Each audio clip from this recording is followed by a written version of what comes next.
Coach AA here to walk you through how to do a better version of the push-up, specifically a hollow body push-up. So if you've worked with gymnastics or other body weight control forms, you may have seen hollow body before. It's worked its way as a popular replacement for plank into conventional fitness.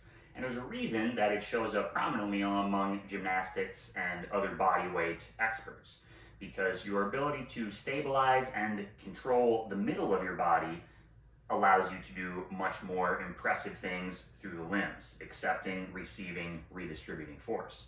And so training this capacity with a push-up greatly magnifies the intention and challenge of the push-up, as well as training useful skills beyond just shoulder girdle strength. So the hollow body from standing is what we start with. And that feels kind of like a standing version of cat from Cat and Cow. We tuck the pelvis as if lifting the belt buckle in front, draw the belly in, slightly tuck the chin and curl the chest so that the body resembles a C shape.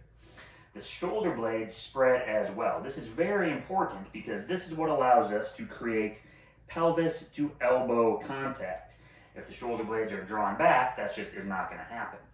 And when we do a push-up, we actually want that same pelvis to elbow contact. And again, that requires the shoulder blade spread and this C shape. So the beginning point is the kneeling push-up. And if that's too challenging, we have a regression. If it's easy or accessible, we have a progression. So to find the hollow body in a kneeling push-up position, we'll start from a tabletop. And it's important that it be an accurate tabletop with roughly a vertical line from shoulder to wrist. If you're extended out in front, the angles won't work. That said, every body is a little bit different, and you might need to experiment with your hand and knee placement to find your sweet spot. Anyway, from tabletop, we tuck the pelvis and press it forward. Notice that as we do so, we're looking down at the ground, at the knees. We can see that happen. This happens from squeezing the glutes and drawing the abs in. That sets up the C shape. We spread the shoulders by pressing away from the earth, and then try to bring the elbows towards the belly button and the hips towards the floor. Coming down onto the elbows, still looking at the knees. Press the pits of the elbows forward to come back up. Down and up. You can breathe however works for you, but make sure you do breathe. And quality over quantity always. There's no value in doing a long set of bad push-ups. If a couple is your limit of good ones, do that couple and then rest and repeat.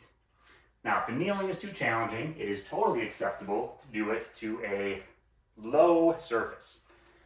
I believe that this is a useful skill for athletes and everyday folk of all ages and abilities, and that everyone should be able to do one of these versions well. So the easiest one is to a surface below hip height at least, somewhere between knee and hip height. Finding the position can be slightly trickier here. The shoulders are not quite vertical over the wrist because of the angle the body is at, so you're slightly shoulders behind the plane of the hands. And there's the same energy of tucking the pelvis underneath, drawing the belt buckle up, forward, and into your view, looking at your feet. Still then pulling elbows to pelvis and pressing back away. The advantage of this one is that it can be done for relatively higher reps, regardless of who you are, because, well, it's easier.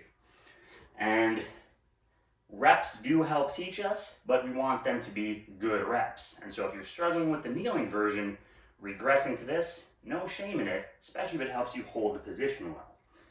That position must be already honed and accurate to do the full version appropriately. Sets up the same as kneeling from tabletop, but now feet at shoulder width distance, legs are straight, still look at the feet, much more challenge.